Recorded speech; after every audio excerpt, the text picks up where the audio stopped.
Hello मेरे प्यारे बच्चों, कैसे हो आप सभी। उम्मीद करता हूँ कि आप सभी बहुत ही शानदार होंगे। देखिए बच्चे, जो भी बच्चे हमारे जो हैं 2024 बोर्ड एग्जाम में बायोलॉजी का जो पेपर देने वाले हैं बच्चे, उनके लिए मैं लेके आया हूँ पिछले 10 वर्षों के जो अति महत्वपूर्ण प्रश्न बार बार से रिपीट हो रहे हैं। ठीक है ना बच्चों, इस वीडियो को आपको अवश्य ही देख लेना है, क्योंकि इसमें से क्या होते हैं बच्चों, एक तो आपका पूरा चैप्टर कवर हो जाएगा, और एक तरह से क्या हो जाएगा बच्चों कि इसमें से जो ये क्वेश्चन होते हैं ये पेपर में बार-बार रिपीट होते हैं, 1 साल के बाद या दूसरी बार आते ही ये आते हैं। ठीक है ना? वीडियो को हम स्टार्ट करते हैं। तो देखिए बच्चों, हमारा पहला क्वेश्चन है, परागकण लंबे समय तक संरक्षित क्यों रहते हैं? भाई जो पेड़ पौधे में जो भी परागकण होते हैं वह लंबे समय तक संरक्षित यानी कि सुरक्षित कैसे रहते हैं? तो इसका बच्चों आपको आंसर किस प्रकार से लिखना होगा, देखिए। परागकणों का बाह्य चोल एक्जाइन प्रतिरोधी पदार्थ स्पोरोपोलोलिन का बना होता है। जो हमारे परागकण होते हैं उनका जो बाह्य भित्ति होती है, ठीक है ना बच्चों, भित्ति को क्या बोलते हैं हम? बाह्य चोल या एक्जाइन प्रतिरोधी पदार्थ, यानी कि जो क्या करता है, प्रतिरोधी यानी कि घातों से सुरक्षा करता है। कौन सा पदार्थ हमारा? स्पोरोपोलोलिन का बना होता है, जो सर्वाधिक प्रतिरोधक कार्बनिक पदार्थ है। हमारा स्पोरोलिन पदार्थ कैसा है? कार्बनिक प्रतिरोधक पदार्थ है। जो हमारी भौतिक अवस्थाएं होती हैं, जैसे ताप हो गई, अम्ल हो गए, क्षार हो गए, सर्दी गर्मी हो गए, ऐसे बच्चे, ठीक है ना, तथा जैविक अपघटन क्रियाओं से अपघटित नहीं होता है। कौन? हमारा स्पोरोपोलोलिन पदार्थ क्या नहीं होता है? जो हमारी भौतिक अवस्थाएं होती हैं, ताप अम्ल क्षार तथा जैविक अपघटन क्रियाओं से यह अपघटित नहीं होता है, इसलिए परागकण जीवाश्म के रूप में परिरक्षित रहते हैं। ठीक है ना बच्चों, क्या होता है कि जब भी हमारे ये परागकण पक जाते हैं तो ये जमीन पर गिर जाते हैं और धूल मट्टी से दब जाते हैं, और उचित समय आने पर क्या होता है, इनसे अंकुरण होने लगता है। क्यों? क्योंकि अगर जब उचित बरसात ऋतु आती है हमारी, तो क्या होते हैं, इन पौधों को या इन अंकुरणों को जल की पूर्ति हो जाती है, और मृदा से क्या हो जाती है, खनिज पदार्थ इनको प्राप्त हो जाते हैं और ये अंकुरित हो जाते हैं। अब हमारा नेक्स्ट क्वेश्चन है बच्चों, देखिए बच्चों, अगला क्वेश्चन है हमारा, उन्मील परागड़ी या अनमूल्य परागी, ठीक है ना बच्चों, इसको बोलते हैं कैस्मोगोगस और इसको बोलते हैं क्लेस्टीगेमी। पुष्पों में अंतर बताना है बच्चों, ठीक है ना बच्चों। इसमें क्या करना है हमको, जो भी इसके जो डिफरेंट है हमारे, या इनके अंदर जो भी क्या है हमारी विभिन्नताएं हैं, उनको इसको हमें लिखना है। देखिए बच्चों, उन्मील या उन्मील परागणी पुष्प, ठीक है बच्चों, वे पुष्प जिनमें परागकोश व वर्तिकाग खुले या अनावृत होते हैं। ठीक है ना बच्चों, जो भी पराग यानी जो कि परागकोश होते हैं या वर्तिकाग होती हैं, ये कैसे होते हैं हमारे? खुले या अनावृत होते हैं। उन्हें उन्मील परागणी पुष्प कहते हैं। ये पुष्प बीज उत्पन्न करते हैं, चाहे परागण अनुपस्थित क्यों ना हो। ठीक है ना बच्चों, ये क्या हो जाता है हमारा? उन्मील परागणी पुष्प। आगे चलते हैं बच्चों, अनुमूल्य परागणी पुष्प या क्लेस्टोगेमी, वे पुष्प जो कभी भी नहीं खुलते या अनावृत हैं। ठीक है ना बच्चों, ये सदैव बंद रहते हैं, उन्हें अनुमूल्य परागणी पुष्प कहते हैं। ये पुष्प द्विलिंगी होते हैं, इनमें केवल स्वयुग्मन ही संभव होता है। इनमें परागकोश व वर्तिकाग्र पास पास होते हैं। परागकोश के फटने पर परागकण वर्तिकाग्र पर पहुंच जाते हैं। इनमें परपरागण अवतरण होने के अवसर नहीं होते हैं, जैसे मूंगफली होता है हमारा, ऑक्जेलिस होते हैं, कनकोआ या कोमेलिना होते हैं। ये आपका क्वेश्चन नंबर 2 हो जाता है। चलिए नेक्स्ट क्वेश्चन पर चलते हैं। अगला क्वेश्चन है दोस्तों हमारा, पार्थिनियम पादप से विकसित कौन सी संरचना या रचना मनुष्य में एलर्जी रोग उत्पन्न करती है? यानी कि जो हमारा पार्थिनियम पादप है या पौधा है, उससे कौन सी जो संरचना निकलती है जो मनुष्य को क्या करती है? एलर्जी या खुजली उत्पन्न करती है। तो देखिए बच्चों, उस पार्थिनियम पादप का जो परागकण होते हैं वह क्या करते हैं? मनुष्य को एलर्जी उत्पन्न करते हैं। तो चलिए नेक्स्ट क्वेश्चन पर चलते हैं बच्चों। तो देखिए बच्चों, अगला क्वेश्चन है हमारा, भ्रूण पोष किसे कहते हैं? विभिन्न प्रकार के ब्रूड पोषों को समझाना है। यानी कि ब्रूड पोष यानी कि हमारा हो जाता है बच्चों तो देखिए बच्चों अगला क्वेश्चन है हमारा, ब्रूड पोष किसे कहते हैं, विभिन्न प्रकार के ब्रूड पोषों को समझाइए। देखिए बच्चों ब्रूड पोष इसको इंग्लिश में बोलते हैं एंडोस्पर्म, या इसको हिंदी में भी लिख सकते हैं, बोल सकता है बच्चों एंडोस्पर्म। आपको इसको देखकर घबराना नहीं है कि एंडोस्पर्म क्या चीज होती है, ब्रूड पोष को ही बच्चों एंडोस्पर्म हम कहते हैं। देखिए बच्चों प्राथमिक ब्रूड पोष कोशिका होती है, जो हमारी ब्रूड पोष की वह 3N होती है, यानी त्रिगुणित होती है। वह क्या होती है दोस्तों, बार बार विभाजित होकर एक त्रिगुणित ब्रूड पोष ऊतक की एंड टिश्यू की रचना करती है। यह बीज का मुख्य भोज्य पदार्थ संग्रह ऊतक होता है, ठीक है बच्चों, तथा यह भोजन ब्रूड के विकास व बीज अंकुरण के समय उपयोग में आता है। जो हमारा जो ये भोजन बनता है, यह जो हमारा ब्रूड होता है, ब्रूड का जो विकास होगा वह बीज अंकुरण के समय यानी कि बीज से ऊपर निकलने के लिए, ठीक है बच्चों, पौधे के रूप में के समय क्या आता है, यह काम में आता है। आगे देखिए बच्चों कि विकास के आधार पर ब्रूड पोष 3 प्रकार का होता है, ठीक है ना बच्चों, यह 4 प्रकार का भी हो सकता है। देखिए बच्चों मुक्त केंद्रीय ब्रूड पोष और माध्यमिक ब्रूड पोष, हेलोपियल कोशिकीय ब्रूड पोष, ब्रूड भी क्या होती है हमारा एग्जाम्पल हो जाता है, ठीक है ना बच्चों। ये केवल आपके 3 होते हैं, ये मैंने आपको एक्स्ट्रा में चीज लिखाई है यहाँ पर, ठीक है बच्चों। पर ये ब्रूड पोष कितने प्रकार का होता है बच्चों, हमारा 3 ही प्रकार का होता है, ठीक है बच्चों। चलिए नंबर 1 को हम पढ़ते हैं। देखिए बच्चों नंबर 1 है हमारा मुक्त केंद्रीय ब्रूड पोष। प्राय ब्रूड पोष केंद्रक बार बार विभाजन द्वारा अनेक स्वतंत्र केंद्रक बनाता है, ठीक है बच्चों। यानी जो हमारा ब्रूड पोष होता है इसमें बार बार क्या होता है, विभाजन हो जाता है, जिसके कारण अनेक स्वतंत्र रूप से घूमने वाले या स्वतंत्र रूप से रहने वाले क्या मिल जाते हैं बच्चों, हमको केंद्रक बना देता है। किंतु भित्ति का निर्माण नहीं होता है। क्या नहीं होता बच्चों, इसमें भित्ति का निर्माण नहीं होता है। ये केंद्रक परिधि पर स्थित होते हैं। अब आपसे पूछे कि जो ये वाले केंद्रक हैं, जो स्वतंत्र केंद्रक होते हैं, ये हमारे कहां पर स्थित होते हैं, ये केंद्रक परिधि पर स्थित होते हैं तथा मध्य में बड़ी कोशिका बन जाती है। यानी क्या होती है दोस्तों, इसके अंदर बीच में क्या बन जाता है, बड़ी कोशिका बन जाती है। कुछ समय बाद भित्ति का निर्माण होता है। क्या हो जाता है बच्चों, इसके अंदर कुछ समय बाद या देरी के बाद इसमें भित्ति का निर्माण हो जाता है। जैसे नारियल का पानी मुक्त केंद्रीय ब्रूड पोष है तथा आसपास का सफेद गुदा या घिरी कोशिकीय ब्रूड पोष होता है। जैसे कि आपने नारियल तो खाया है बच्चों, आपने जो हमारा कच्चा नारियल होता है, एक तो पानी वाला होता है बच्चों, ठीक है ना बच्चों, एक होता है जिसके अंदर से पानी भी निकलता है और आप उसको यानी भोजन के रूप में खा भी लेती हैं, गुदगुदे वाले हिस्से को। सेम बच्चों ये किसी के पर आधारित है, हमारा मुक्त केंद्रीय ब्रूड पोष पर आधारित है। अब नंबर 2 है हमारा बच्चों, नंबर 2 है बच्चों हमारा कोशिकीय ब्रूड कोष या ब्रूड पोष, ठीक है ना बच्चों। आप ब्रूड पोष लिख देना, मैंने यहाँ पर कोष कर दिया है। प्राथमिक ब्रूड पोष केंद्रक के विभाजन के बाद कोशिका भित्ति का निर्माण होता है। जो हमारा जो फर्स्ट वाला था कि प्राथमिक ब्रूड पोष केंद्रक में विभाजन के बाद क्या होगा, इसमें कोशिका भित्ति का निर्माण होता है। पर फर्स्ट वाले में क्या नहीं है बच्चों, कोशिका भित्ति का निर्माण नहीं होता है। यह प्रारंभ से अंत तक कोशिकीय रहता है। जैसे कुकुरबिटेसी कुल के जो हमारे पौधे होते हैं उनमें यह पाया जाता है। अब नंबर 3 है बच्चों हमारा माध्यमिक ब्रूड पोष या हेलोवियल किसे कहते हैं, ठीक है ना बच्चों।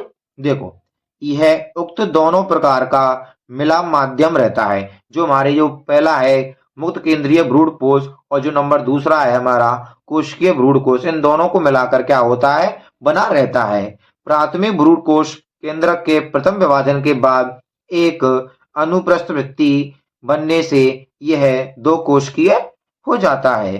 फिर इसमें केंद्रक स्वतंत्र विभाजन करते हैं। जैसे एक बीजपत्री के हेलोवियल गण के सदस्यों में क्या होता है, इस प्रकार का ब्रूड पोष होता है। अब देखिए बच्चों जो मैंने बताया था चौथा टॉपिक है इसमें अंदर हमारा कि ब्रूड क्या होता है बच्चों, मैंने केवल इसमें लिख दिया, पर ये 3 ही प्रकार के होते हैं। ठीक है ना बच्चों, भ्रूण क्या होती है इसकी जानकारी आपको होनी चाहिए बच्चों। ठीक है ना, चलिए हम इसको भी बता देते हैं आपके लिए।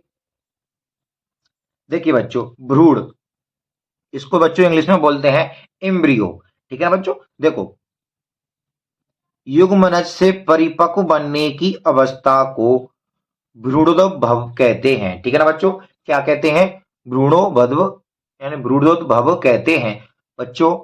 भ्रूण या भ्रूण पोष के बीजांड द्वारी पर विकसित होते हैं। जब निश्चित सीमा तक भ्रूण पोष विकसित हो जाता है तब युग्मनज विभाजित करता है जिससे भ्रूण को भोजन प्राप्त मिलता है। उसी को हम क्या बोलते हैं बच्चों? हम भ्रूण कहते हैं। तो चलिए बच्चों, नेक्स्ट क्वेश्चन है हमारा बच्चों। देखिए बच्चों, एक लिंगी तथा उभयलिंगी पुष्पों वाले पौधों में कृत्रिम संकरण में विपुंसन तथा बैगिंग के लाभों का उल्लेख करना है हमको।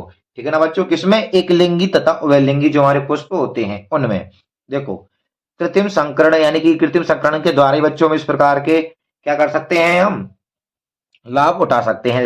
देखिए बच्चों, जब भिन्न जाति या वंश के पौधों के मध्य, भाई कोई भी भिन्न जाति हो या दो तरह तरह की जाति हो या वंश हो के जो पौधे होते हैं के मध्य क्रॉस कराया जाता है तो इस क्रिया को कृत्रिम संकरण कहते हैं। कृत्रिम का मतलब होता है बच्चों मनुष्य के द्वारा कराया गया संकरण।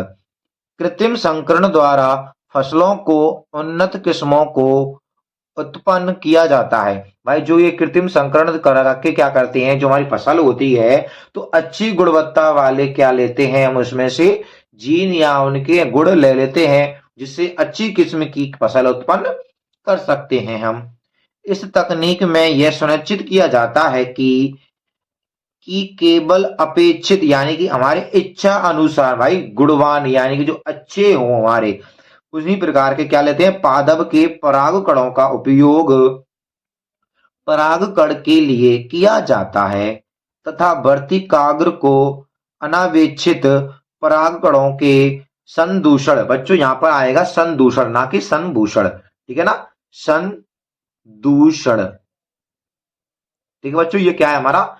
संदूषण से सुरक्षित रखा जाए, यह उपलब्धि केवल विपुंसन तथा थैलीकरण बुरा वस्त्र तकनीक द्वारा पाई जाती है या करा सकते हैं। ठीक है ना बच्चों, अगर आपको विपुंसन पढ़ना है या थैलीकरण पढ़ना है बच्चों कि विपुंसन क्या होता है, थैलीकरण क्या होता है, तो आप हमारी और भी वीडियो डली हुई हैं उनमें भी देख लो। अगर आपको उनमें समझ में नहीं आता है तो आप मुझको कमेंट कर सकते हैं बच्चों कि सर विपुंसन और थैलीकरण की वीडियो भी बना दो, तो मैं उसको आपके लिए बना के चैनल पर डाल दूंगा। चलिए नेक्स्ट क्वेश्चन है बच्चों हमारा कि शुक्राणु जनन क्या है? संक्षेप में शुक्राणु जनन की क्रिया का वर्णन कीजिए। देखिए बच्चों, पेपर में अधिकतर पूछा जाने वाला क्वेश्चन है और यह अधिकतर 3-4 साल से लगातार आ रहा है। ठीक है ना बच्चों, पिछले कई वर्षों के आप क्वेश्चन उठा के देख लेना, पेपर उठा के देख लेना, उनमें यह आपको अवश्य मिल जाएगा बच्चों।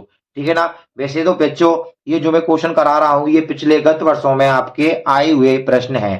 ठीक है ना, इसलिए केवल आपको इनको क्या करना है, अच्छी तरह से पढ़ना है क्योंकि ये बार बार रिपीट होते रहते हैं इनमें से। तो देखो, शुक्राणु या युग्मक जनन, भाई जो शुक्राणु जनन भी कहते हैं उनको हम युग्मक भी कह सकते हैं। तो युग्मक जनन भी कह सकते हैं बच्चों या शुक्राणु जनन भी बोल सकते हैं। जननों, भाई जो पेरेंट्स होते हैं उनको बोलते हैं बच्चों हम जननों। ठीक है ना, जननों की वृषण यानी कि जो क्या होता है, हमारी वृषण होते हैं, हमारे जो मनुष्य जो नर जनन होता है उसको बोलते हैं जनन करते। तो वृषण का अंडाशय होता है, भाई वृषण के जो क्या होते हैं अंडकोश में उपस्थित होते हैं ना, तो जनदित जनित इनसे क्या होता है, जो वृषण की जो अंडाशय से क्या होते हैं जो शुक्राणु निकलते हैं, यानी कि जनित कोशिकाओं से युग्मक बनने की प्रक्रिया को युग्मनज कहते हैं। या जननों की वृषण जनित कोशिकाओं से युग्मक बनने की प्रक्रिया को युग्मक जनन कहते हैं। देखिए बच्चों, शुक्र जनन या स्पर्मेटोजेनेसिस किसे कहते हैं, इस प्रकार से भी आ जाता है बच्चों। इसमें आपको पूछना है कि शुक्राणु जनन की प्रक्रिया का वर्णन करना है, ठीक है ना। तो देखिए, वृषण की शुक्र जनन कोशिकाओं या नर जनन कोशिकाओं द्वारा शुक्राणु उत्पन्न करने की प्रक्रिया को शुक्र जनन कहते हैं। देखिए बच्चों, मैंने एक टॉपिक बना के वीडियो को फुल डिटेल में समझाया है बोर्ड पर कि नर जनन तंत्र किसे कहते हैं, ठीक है ना बच्चों। उसकी मैं लिंक आपको इसकी वीडियो की लिंक में डिस्क्रिप्शन में डाल दूंगा। उस वाले चैप्टर को यानी उस वाली वीडियो को आपको पूरा समझना है तो आपको नर जनन तंत्र पूरा समझ में आ जाएगा। शुक्राणु का निर्माण किस प्रकार से होता है, अंडाशय की संरचना किस प्रकार से होती है, अंडाशय के अंदर क्या क्या होते हैं, वृषण के अंदर क्या क्या होते हैं, सब भी सब क्या कर सकते हैं आप पूरी तरह से समझ जाओगे दोस्तों, ठीक है ना बच्चों। तो मैं आपको इसके लिए करा दूंगा। देखो, यह किशोर अवस्था प्रारंभ होती है, यानी कि जब किशोर अवस्था प्रारंभ होती है तब यह क्रिया हमारी प्रारंभ होती है, ठीक है ना बच्चों। यह 3 अवस्थाओं में पूर्ण होती है। नंबर 1 अवस्था होती है हमारी गुणन अवस्था, दूसरी होती है हमारी वृद्धि अवस्था और तीसरी होती है बच्चों हमारी परिपक्व अवस्था। तो चलिए बच्चों, सबसे पहले हम पढ़ते हैं गुणन अवस्था को। तो देखिए बच्चों, हमारी फर्स्ट अवस्था हो जाती है गुणन अवस्था। वृषण की शुक्र जनन नलिकाओं की भीतरी भित्ति से अनेक शुक्र जनन कोशिकाएं होती हैं या निकलती हैं, ठीक है ना बच्चों, जो समसूत्री विभाजन द्वारा संख्या में क्या करती हैं बच्चों, वृद्धि करती हैं। अब हमारी नेक्स्ट अवस्था होती है वृद्धि अवस्था, ठीक है बच्चों। देखिए, गुणन प्रावस्था में अंतिम विभाजन से बने शुक्राणु जन कोशिकाएं पोषक पदार्थ ग्रहण कर आकार में दुगने हो जाते हैं। इन्हें प्राथमिक शुक्र कोशिकाएं या प्राइमरी स्पर्मेटोसाइड कहते हैं। नंबर 3 बच्चों हमारी परिपक्व अवस्था किसे कहते हैं। तो देखिए बच्चों, प्राथमिक शुक्र कोशिका यानी 2n में अर्धसूत्री विभाजन प्रथम न्यूनकारी विभाजन होने से, ठीक है ना बच्चों। अर्धसूत्री विभाजन फर्स्ट टाइम होता है इसमें, तो न्यूनकारी विभाजन होता है ये होने से 2 अगुणित संतति कोशिकाएं बनती हैं जिन्हें द्वितीयक शुक्र कोशिकाएं कहते हैं। अतः जो अर्धसूत्री यानी कि सेकंड विभाजन होगा हमारा, सेकंड विभाजन द्वारा विभाजित होकर अगुणित कोशिका बनाती हैं शुक्राणु स्मेटित या शुक्राणु पूर्वी शुक्राणु पूरक कहते हैं। ये गोल व अचल होते हैं, ठीक है बच्चों। ये क्या हो गया हमारा शुक्र जनन किसे कहते हैं, यहाँ शुक्राणु जनन की प्रक्रिया क्या होती है वह हमारी पूर्ण हो जाती है यहाँ पर। अगला क्वेश्चन है बच्चों हमारा, एक अंतःस्रावी ग्रंथि के रूप में अपरा की भूमिका की चर्चा करना है, ठीक है बच्चों। किसकी, अपरा, जिसको हम बोलते हैं प्लेसेंटा भी बोल देते हैं। यह एक तरह से अंतःस्रावी जो ग्रंथियां होती हैं हमारे, जो हमारे एंजाइम्स क्या करते हैं हमारे शरीर के अंदर स्रावित करती हैं। देखो बच्चों, अपरा एक अंतःस्रावी ग्रंथि के रूप में कार्य करता है। कार्बन डाइऑक्साइड भ्रूण को ऑक्सीजन व पोषण की आपूर्ति करता है। जो हमारा युग्मनज से जो हमारा भ्रूण बनता है बच्चों, उसको क्या करता है, यह ऑक्सीजन व पोषण की आपूर्ति यानी कि इसकी पूर्ति करता है। कार्बन डाइऑक्साइड तथा भ्रूण के उत्सर्जी पदार्थों को, भाई जो हम शरीर के अंदर से कार्बन डाइऑक्साइड लेता है जो हमारा भ्रूण, और जो इसका जो गंदगी पदार्थ होता है, ठीक है ना, उत्सर्जी पदार्थ यानी कि वेस्टेज पदार्थों को बाहर निकालता है। कौन, हम प्लेसेंटा या अफरा। मादा रक्त की एंटीबॉडी प्लेसेंटा द्वारा भ्रूण में पहुंचते हैं, ठीक है ना बच्चों। ये हमारी एंटीबॉडी जो होते हैं, जो मादा रक्त के जो एंटीबॉडीज होते हैं, जो प्लेसेंटा द्वारा किसमें पहुंचते हैं, हमारे भ्रूण में पहुंच जाते हैं। इससे हार्मोन स्रावित होते हैं बच्चों। जो हमारा अफरा होता है, इससे 2 हार्मोन या कई हार्मोन स्रावित होते हैं, जैसे हमारा हो जाता है HCG, HPL। तो चलिए इनकी फुल फॉर्म देखते हैं बच्चों हम। देखिए, HCG human chorionic gonadotrophin hormone, ठीक है ना बच्चों। ये HCG का क्या हो जाता है, फुल फॉर्म हो जाती है बच्चों। आपको इसे याद कर लेना चाहिए, क्योंकि इसमें से एक नंबर का आपसे पूछ ले सकता है कि एच सी जी की फुल फॉर्म क्या होती है, या एचपीएल की फुल फॉर्म क्या होती है। तो देखिए बच्चों, एचपीएल की फुल फॉर्म है हमारी ह्यूमन प्लेसेंटेल इलेक्ट्रोजन, यानी कि ये क्या हो जाती है हमारी एचपीएल की फुल फॉर्म हो जाती है। और देखिए बच्चों, इससे और भी हमारे क्या होते हैं एग्जाम साबित होते हैं, जैसे हमारे एस्ट्रोजन है, प्रोजेस्टेरॉन है, रिलैक्सिन है। देखो रिलैक्सिन हार्मोन बच्चों उसे बोलते हैं जब प्रसव का समय आता है, ठीक है ना बच्चों, क्या आता है, प्रसव का समय आता है, तब जो हमारा रिलैक्सिन हार्मोन है इसकी मात्रा अधिक हो जाती है, ठीक है ना बच्चों। आगे देखते हैं कि एचसीएल एचपीएल व रिलैक्सिन केवल सगर्भता के समय उत्पन्न होते हैं, ठीक है ना बच्चों। ये क्या होती है, जो हमारे एचसीएल और एचपीएल जब व रिलैक्सिन केवल सगर्भता यानी कि जो गर्भ धारण करने के समय होती है उसी पर ही ये क्या होते हैं, उत्पन्न होते हैं, ठीक है बच्चों। तथा एस्ट्रोजन, प्रोजेस्टेरॉन, थायरोक्सिन, प्रोलेक्टिन की मात्रा सगर्भता के समय मां के रक्त में बढ़ जाती है, ठीक है ना बच्चों। जो ये हमारे हाइड्रो यानी जो हमारे जो ये हार्मोन है 1 2 3 4 5, ठीक है ना, यानी कि एस्ट्रोजन, प्रोजेस्टेरॉन, थायरोक्सिन, प्रोलेक्टिन, ये क्या होते हैं, सगर्भता यानी कि गर्भधारण के समय मां के रक्त में अधिक बढ़ जाती है। ये क्या हो गए हमारे अंतःस्रावी ग्रंथ के कुछ भूमिकाएं हो जाती हैं अपरा के द्वारा, वो हो चुकी हैं। चलिए नेक्स्ट क्वेश्चन पर चलते हैं बच्चों। देखिए बच्चों, अगला क्वेश्चन हो जाता है हमारा कि गोनेडोट्रोफिन के नाम तथा इनके कार्य बताइए। जो हमारे मादा और मनुष्य होते हैं उनमें गोनेडोट्रोफिन पाए जाते हैं, तो इनका क्या कार्य बताना है हमको, ठीक है ना बच्चों, और इनके नाम बताने हैं। तो देखिए बच्चों, ल्यूटिनाइजिंग हार्मोन और फॉलिकल स्टिमुलेटिंग हार्मोन एफएसएच को गोनेडोट्रोफिन कहा जाता है, ठीक है ना बच्चों। गोनेडोट्रोफिन किन हार्मोन को कहा जाता है, ल्यूटिनाइजिंग ल्यूटिनाइजिंग हार्मोन और फॉलिकल स्टिमुलेटिंग हार्मोन को क्या कहते हैं बच्चों, हम गोनेडोट्रोफिन कहते हैं। एलएच के कार्य, जो हमारा ल्यूटिनाइजिंग हार्मोन होता है इसके क्या कार्य होते हैं बच्चों, वो देख लीजिए। यह अंतराली कोशिकाओं पर कार्य करता है। भाई अंतराली कोशिकाएं कहाँ पाई जाती हैं बच्चों, जो हमारा वृषण होते हैं उसके अंदर जो सर्टोली कोशिकाएं पाती हैं, या उनकी जो अंतर क्या होते हैं गैप होते हैं, उनको क्या कहते हैं बच्चों, हम अंतराली कोशिकाएं होती हैं। अब आप पूछोगे सर इसको आप कहाँ से पढ़ सकते हैं, जो मैंने आपको बताया ना कि नर जनन तंत्र को पूरी तरह से समझना है, उसमें मैंने आपको सबको बताया है कि एलएच क्या होते हैं, एफ एस एच क्या होते हैं, तो आपको उस वीडियो को अवश्य एक बार जरूर देख लेना है। और यह और एस्ट्रोजन के संश्लेषण व श्रावण को उद्दीपित उद्दीपित करता है, जो शुक्र जनन की क्रिया में सहायता करता है। प्रोजेस्टेरोन गर्भाशयी एंडोमेट्रियम को बनाए रखने का कार्य करता है। अगला है कि अंडोत्सर्ग का नियम करते हैं, ठीक है बच्चों, नियमन करते हैं। अब आगे देखिए बच्चों, एफ एस एच के कार्य, ठीक है बच्चों, किसके, एफ एस एच के कार्य, यानी कि फॉलिकल स्टिमुलेटिंग हार्मोन।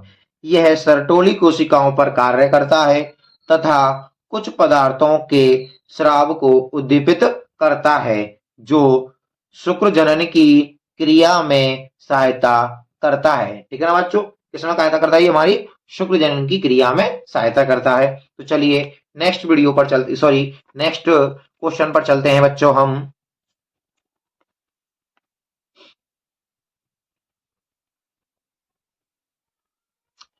यदि एक शुक्राणु का अग्रपिंडक यानी कि जिसको हम बोलते हैं बच्चों एग्रोसोम क्षतिग्रस्त हो जाता है, तो इससे कौन सी क्रिया प्रस्तावित होगी और कैसे, यानी प्रभावित होगी बच्चों, ठीक है ना।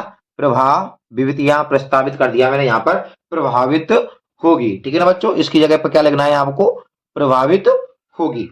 देखो शुक्राणु के एक्रोसोम में अंड कलाओं को भेदने वाले एंजाइम स्पर्म लाइसिन होते हैं, जो निषेचन में मदद करते हैं, किसमें, फर्टिलाइजेशन में क्या करते हैं बच्चों, ये मदद करते हैं। इसके क्षतिग्रस्त हो जाने पर यह एंजाइम नष्ट हो जाएंगे व स्पर्म की निषेचन की क्षमता समाप्त हो जाएगी। इससे क्या होगा जो बच्चों, जो आप स्पर्म होता है हमारा जो शुक्राणु होता है वह अंडाणु को फर्टिलाइजेशन नहीं कर पाएगा, अर्थात उसको निषेचित नहीं कर सकता है।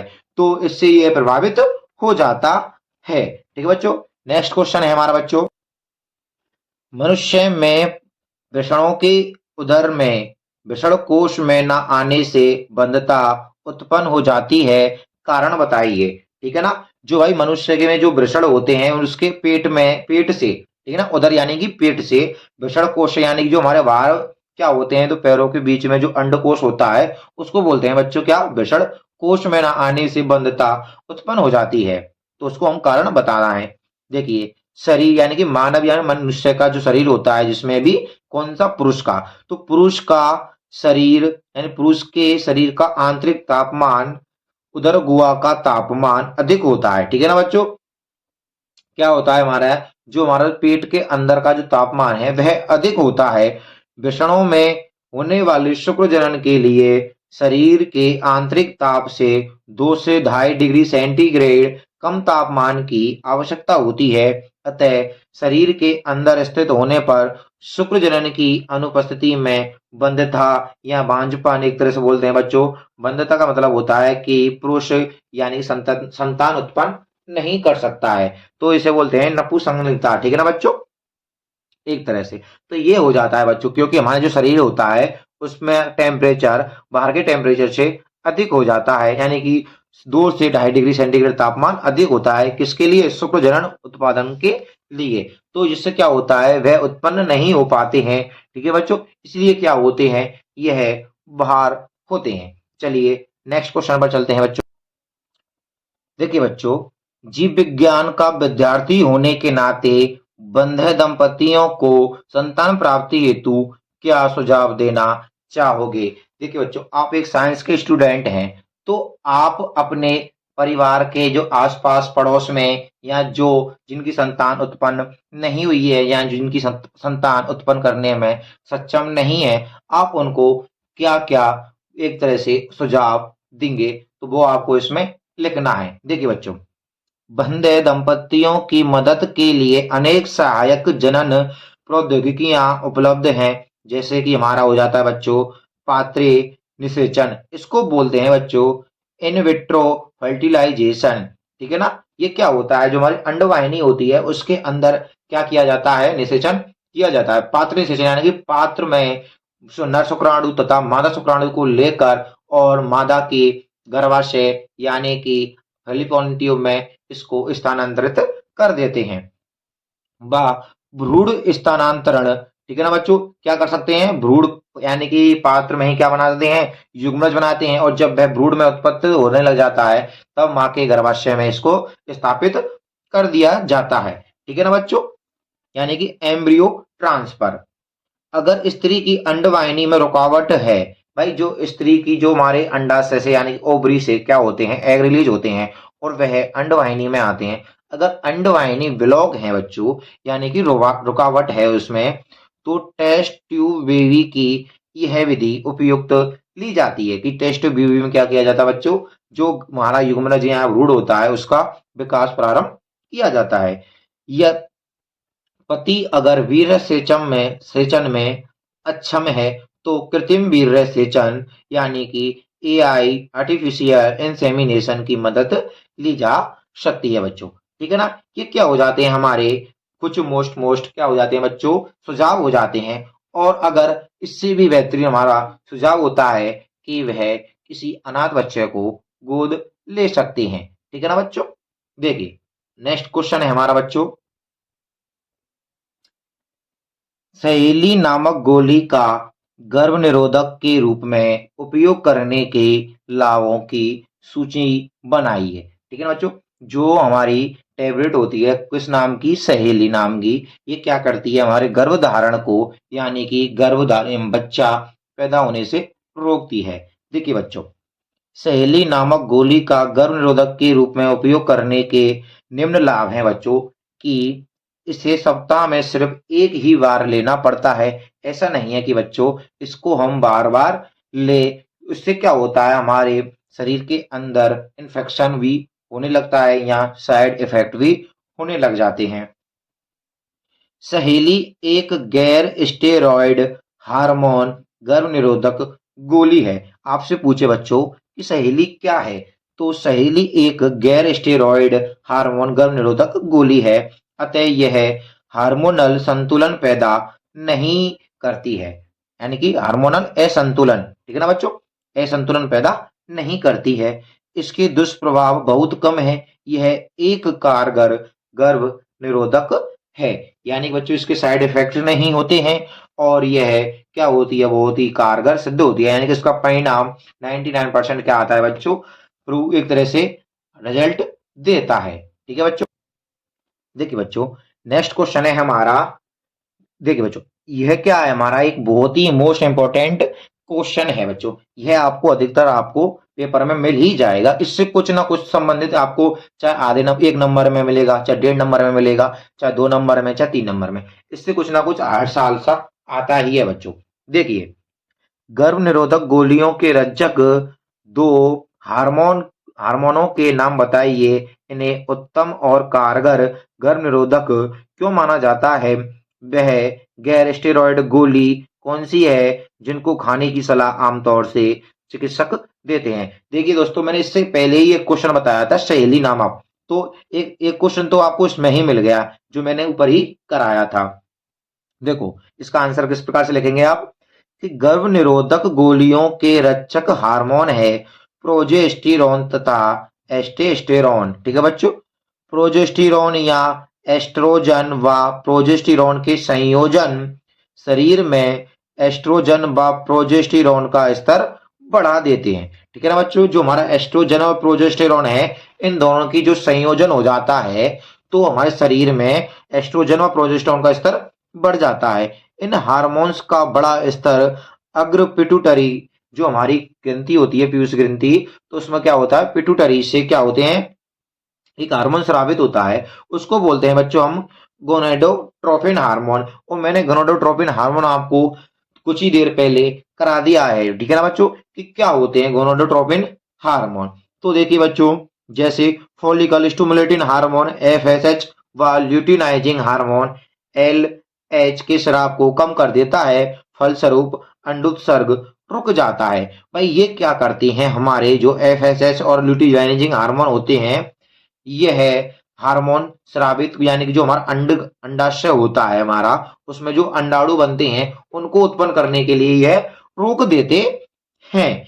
जिन गोलियों में केवल प्रोजेस्टेरोन होता है वह गर्भाशय ग्रीवा के श्लेष्मा को इतना गाढ़ा बना देता है कि वह शुक्राणुओं के अपारगम में हो जाता है। क्या होता है बच्चों, शुक्राणु जो आते हैं तो उसका जो श्लेष्मा होता है वह उसको पार नहीं कर पाते हैं।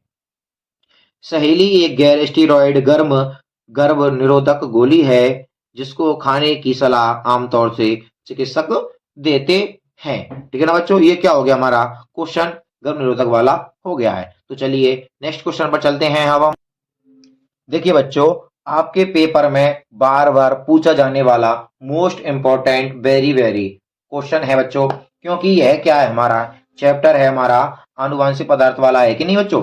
देखिए मेंडल के एक संकरण प्रयोग को समझाइए, इस प्रयोग के आधार पर प्रतिपादित विषय लिखिए, प्रयोग का पुनेट वर्ग का उपयोग करते हुए चित्र भी बनाना है। ठीक है ना बच्चों, इसमें क्या करना है हमको कि मेंडल का जो एक संकर संकरण का प्रयोग था उसको हमको पुनेट यानी चित्र की सहायता से समझाना है। तो देखिए बच्चों इसको पहले आप समझ लेते हैं कि यह किस प्रकार से होगा। इसमें देखिए बच्चों जो हमारा क्या था मेंडल भाई साहब थे उन्होंने एक जोड़ी, देखो जैसे कि जनक बोलते हैं जिनको हम बच्चों पेरेंट्स बोलते हैं, इस प्रकार से जनक लेके एक तरह से लंबे पौधों वाला क्या ले लिया, ये क्या है हमारे इनका युग्म विकल्प हो गए एक जोड़ी ना लंबे पौधे।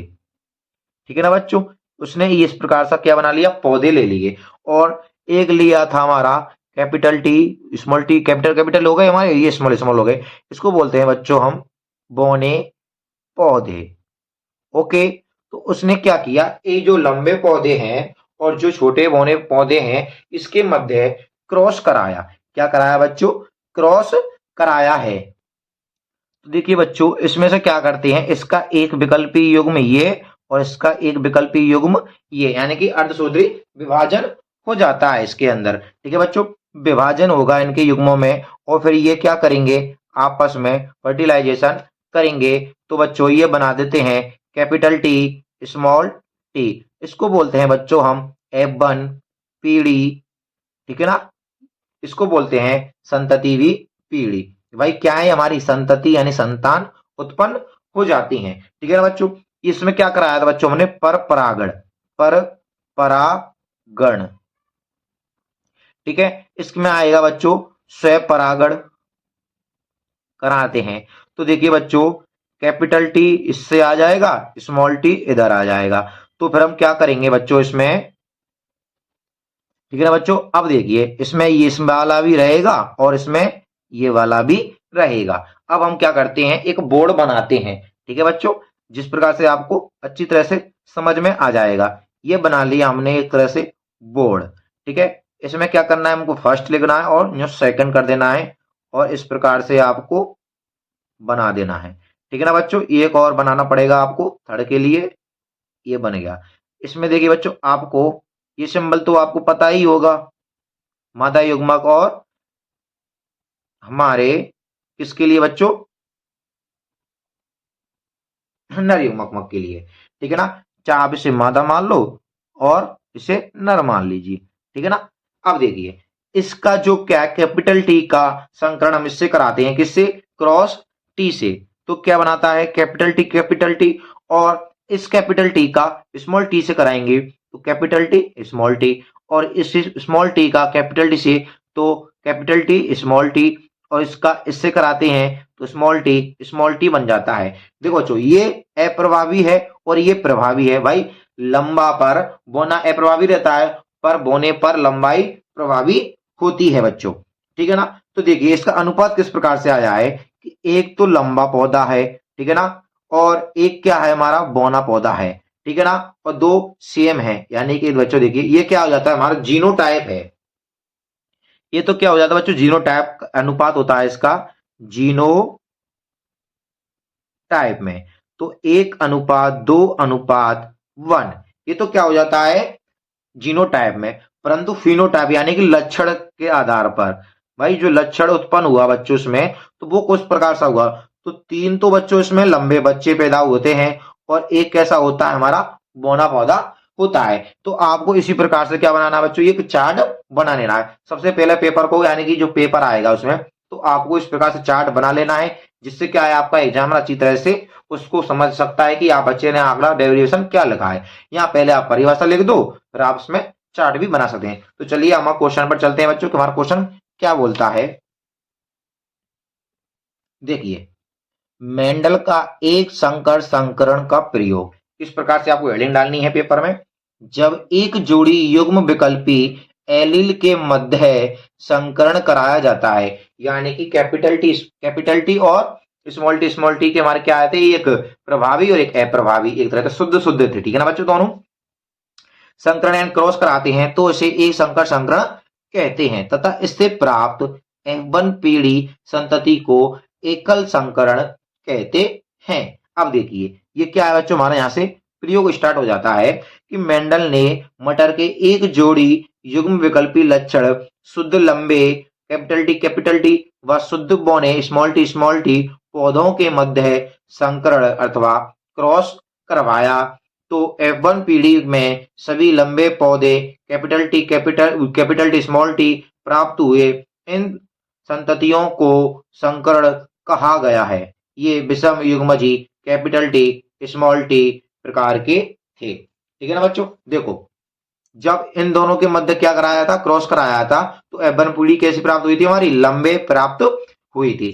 ठीक है ना बच्चों, अब देखिए आगे, F1 पीढ़ी से प्राप्त पौधों में स्वपरागण कराकर F2 पीढ़ी के पौधे प्राप्त किए, जो दोनों जनकों के समान थे, जिनका फिनोटाइप 3 लंबे पौधे व एक बौना पौधा प्राप्त, ठीक है ना बच्चों, अर्थात 3:1 प्राप्त हुआ, तथा जीनोटाइप 1:2:1, अर्थात कैपिटल टी, ठीक है ना बच्चों, 1।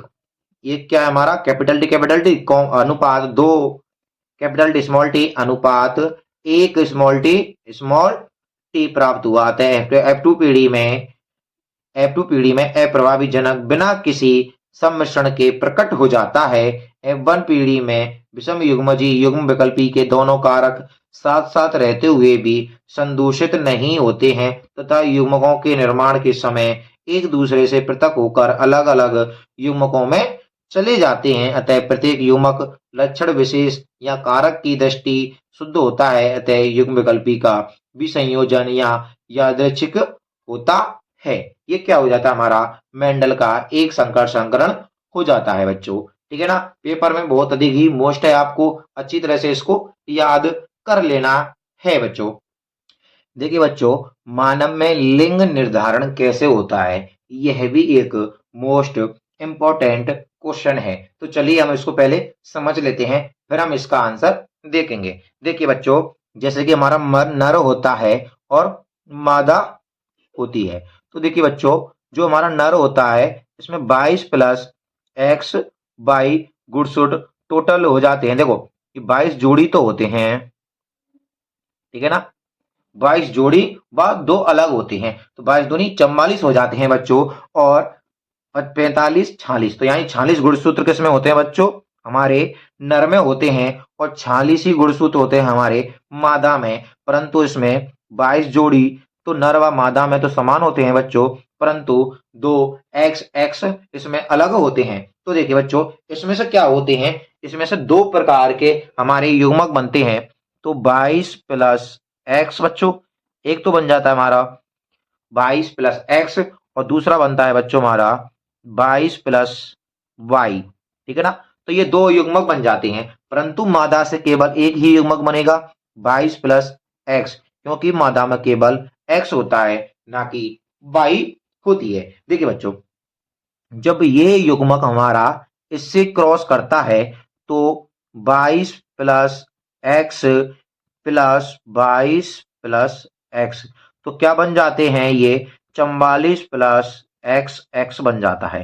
ठीक है ना बच्चों, आपको इस तरह से समझ में आ गया होगा। इसको बोलते हैं हम बच्चों पुत्री। क्या बोलेंगे बच्चों, हम पुत्री बोलेंगे। ठीक है, और इसको क्या बोलेंगे हम बच्चों, देखिए अगर ये इससे क्रॉस करेगा तो क्या बनाएगा, तो 22 प्लस 22 और प्लस 22 22 प्लस एक्स, तो ये बना देता बच्चों 44 प्लस एक्स वाई। ठीक है ना, तो ये युग्मक इस प्रकार से बन जाते हैं।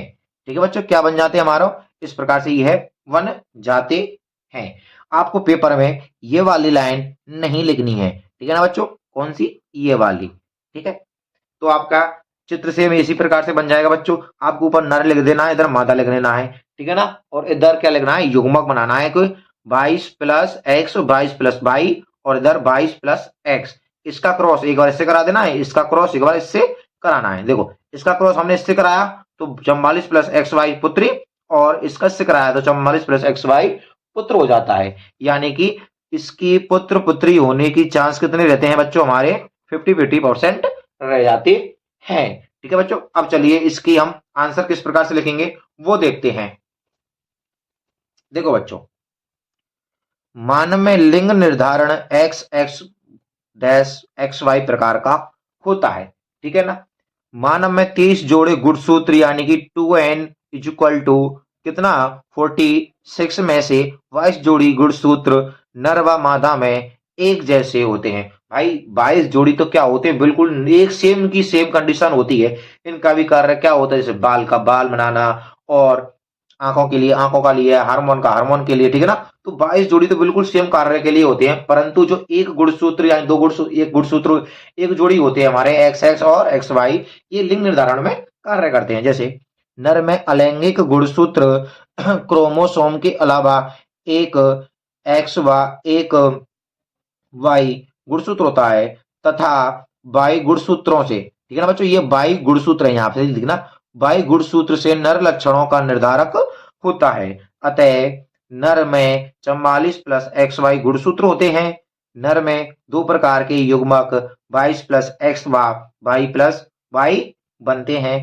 कुछ यानी कुल शुक्राणुओं में 50% एक्स गुणसूत्र तथा 50% वाई गुणसूत्र युक्त होते हैं। भाई जितने भी परसेंट क्या पहुंचते हैं हमारे जो शुक्राणु होते हैं उनमें 50% तो एक्स होते हैं और उसमें 50% क्या होते हैं बच्चों, वाई होते हैं।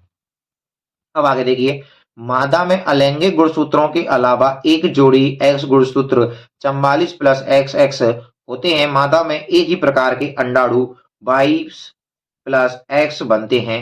अंडाणुओं के एक्स या वाई गुणसूत्र युक्त शुक्राणु से निषेचित होने की प्रायिकता 50-50 या बराबर बराबर होती है। भाई जो भी मादा का जो शुक्राणु होता अंडाणु होता है जो 22 प्लस एक्स होता है, अगर मादा के पास तो केवल एक्स है, परंतु जो पुरुष के एक्स व 22 गुणसूत्र होते हैं, अगर 22 गुणसूत्र फर्टिलाइजेशन करता है एक्स से का तो बच्चों बनती है बिटिया यानी कि पुत्री।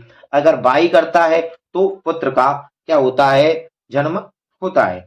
यदि अंडाणु का निषेचन 22 प्लस एक्स युक्त शुक्राणु से हुआ है तो युग्मनज 44 प्लस एक्स एक्स मादा स्त्री में परिवर्तित हो जाता है। यदि अंडाणु 22 प्लस वाई युक्त शुक्राणु से निषेचित होता है तो युग्मनज 22 प्लस एक्स वाई नर युग्म में परिवर्तित हो जाता है। अतः शुक्राणु की आनुवांशिक संरचना ही शिशु के लिंग का निर्धारण करती है और शिशु के पुत्र व पुत्री होने की प्रायिकता 50% रहती है।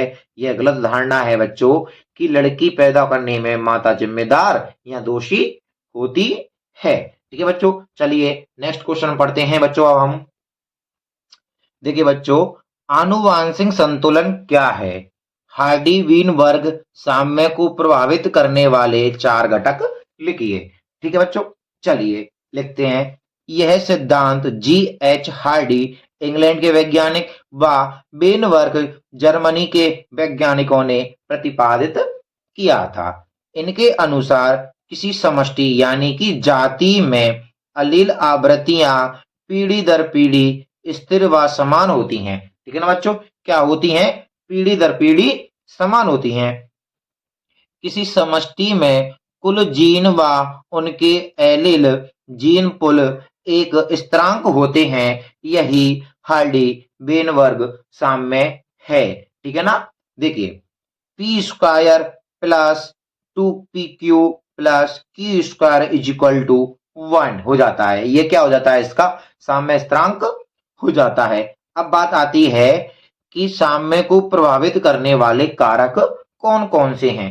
तो देखिए बच्चों, इसको प्रभावित करने वाले कारक निम्न हैं, जैसे जीन प्रवाह, भाई जीन का प्रवाह करना, जीन अपवाह, जीन विनिमय करना, उत्परिवर्तन या संयोगिक मैथुन। और देखिए बच्चों, ये तो हमने 4 बताए थे, परंतु इसके 2 घटक और होते हैं, आनुवांशिक पुनर्योजन और प्राकृतिक वर्ण या चयन। चलिए नेक्स्ट क्वेश्चन पर चलते हैं बच्चों। अब हम जंतुओं में पाई जाने वाली समजात एवं तुल्य रूपता को उदाहरण देकर समझाइए।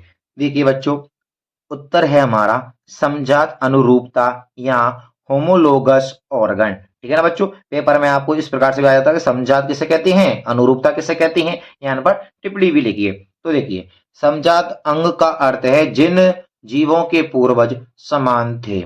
जंतु में उपस्थित वे अंग जिनकी मूल संरचना व उद्भव समान होता है परंतु उनके कार्य भिन्न भिन्न होते हैं, उन्हें समजात या अनुरूपता कहते हैं। देखिए बच्चों, जैसे हमारा मनुष्य का हाथ हो जाते हैं, बेल के फिलिपर हो जाते हैं, चमगादड़ के पंख हो जाते हैं। अब भाई इनके देखिए क्या है कि हमारे जो हाथ हैं, जो हमारे हाथ का कार्य क्या होता है, भोजन करना, परंतु जो बेल के जो हाथ होते हैं वह तैरने में कार्य करते हैं, इनको हम फ्लीपर बोलते हैं। और जो चमगादड़ के जो पंख होते हैं, है तो बच्चे उसके हाथ ही हैं परंतु कार्य अलग अलग है हमारे। तो ये क्या हो गया, हमारा समजात या अनुरूपता हो जाती है। अगला है हमारा तुल्य रूपता समृद्धि अंग या एनालोगस ऑर्गन। देखिए, प्राणियों में उपस्थित वे अंग जिनके कार्य समान होते हैं, भाई कार्य जिसमें ध्यान देना बच्चों, कार्य तो समान होते हैं परंतु उनकी आंतरिक संरचना व उद्भव भिन्न होते हैं, उन्हें समृद्धि अंग कहते हैं। जैसे कीट, पक्षी, चमगादड़ के पंख उड़ने का कार्य करते हैं। ठीक है ना बच्चों, तथा इनका उद्भव व संरचना भिन्न है, यानी कि उद्भव यानी कि होता है बच्चों इनकी उत्पत्ति तरह से, और संरचना भिन्न होती है। कीट के पंख काइटिन के बने होते हैं तथा पक्षी के पंख अग्रपाद के रूपांतरण हैं। जो हमारे पक्षी हैं उनके जो आगे के जो पैर थे वह पंख में क्या हो गए बच्चों, रूपांतरण हो गए हैं। ठीक है ना, तो ये क्या हो गया हमारा क्वेश्चन हो जाता है ये वाला। अब नेक्स्ट क्वेश्चन पर चलते हैं बच्चों हम। अनुलेखन किसे कहते हैं? डीएनए में अनुलेखन इकाई के भाग क्या हैं? अनुलेखन क्रिया में इनका योगदान क्या है? ठीक है बच्चों, देखिए डीएनए की एक रज्जुक से यानी 3-5 होती है हमारी बच्चों, जो इसका कोड होता है एक तरह से 3-5 आनुवांशिक सूचनाओं का आरएनए में प्रतिलिपिकरण की क्रिया। ठीक है हमारे बच्चों, क्या प्रतिलिपिकरण की क्रिया को क्या कहते हैं बच्चों? हम अनुलेखन या ट्रांसक्रिप्शन कहते हैं। यह 3-5 रज्जुक से 5-3 दिशा में चलती है। ठीक है ना बच्चों, 3 से 5 की दिशा में और 5 से 3 की दिशा में चलती है या होता है। अनुलेखन इकाई में संरचनात्मक जीन मोनोसिस्ट्रोनिक यानी कि यूकैरियोटिक्स तथा पॉलीसिस्ट्रोनिक प्रोकैरियोटिक प्रकार के होते हैं। फिर देखिए बच्चों, यूकैरियोट्स में संरचनात्मक जीन एक पॉलीपेप्टाइड का निर्माण करते हैं। किसमें? यूकैरियोट्स यानी कि मोनोसिस्टोनिक में, इसलिए इसे मोनोसिस्टोनिक कहते हैं। और जब एक से अधिक पॉलीपेप्टाइड का निर्माण करते हैं तो पॉलीसिस्टोनिक कहते हैं बच्चों। यूकैरियोट्स में जीन विखंडित होते हैं। भाई जो हमारे क्या होते हैं, जो यूकैरियोट्स होते हैं इसमें जो जीन होते हैं वे क्या हो जाते हैं बच्चों?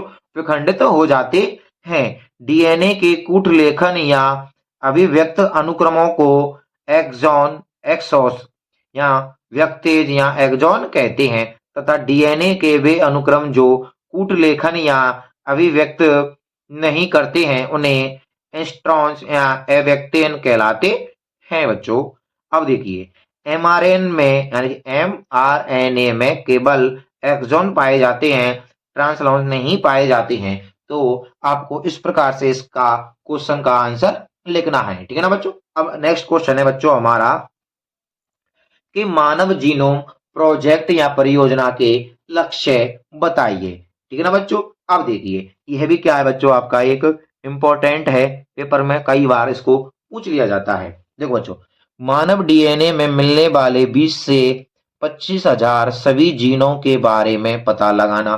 भाई जो मानव जीन है हमारे, मानव जीनोम प्रोजेक्ट या परियोजना है, इसके द्वारा जो मनुष्य के डीएनए में 20,000 से 25,000 के जो जीन होते हैं उनके बारे में इसमें पता लगाया जाता है। मानव डीएनए के 3 बिलियन क्षार युग्मों के अनुक्रमों को निर्धारित भी करता है। उपरोक्त जानकारी आंकड़ों के रूप में भी क्या करते हैं, इसको एकत्रित या इकट्ठा करते हैं। आंकड़ों के विश्लेषण हेतु नई तकनीकों का विकास करना भी होता है। विभिन्न प्रकार के नैतिक, सामाजिक व कानूनी विवादों को निपटाना भी इसका क्या होता है, कार्य हो जाता है। भाई विवाद कैसे होते हैं भाई, इससे क्या हो जाता है आपके पैतृक लक्षणों से कि आपके जो कोई भी जो घटना होती है, हमारे जो डॉक्टर बोलते हैं ना कि मेडिकल करा के आओ, तो इसीलिए बोलते हैं क्योंकि उससे पता चल जाता है कि ये कार्य इसने किया है कि नहीं किया है। तो देखिए बच्चों, ये क्लास आपकी यहीं पर भी समाप्त हो जाती है। इसी प्रकार से जो हमारे बचे हुए चैप्टर हैं उनके भी आपको अगर इसी प्रकार से वीडियो चाहिए आंसर रहित हैंड राइटिंग की, तो आप हमारे यूट्यूब चैनल को सब्सक्राइब कीजिए। ठीक है ना दोस्तों, और हमारे टेलीग्राम चैनल पर जुड़िए जिस पर आपको इस पीडीएफ यानी कि इन नोट्सों की पीडीएफ आपको उपलब्ध हो जाएगी बच्चों। धन्यवाद बच्चों वीडियो पूरी देखने के लिए।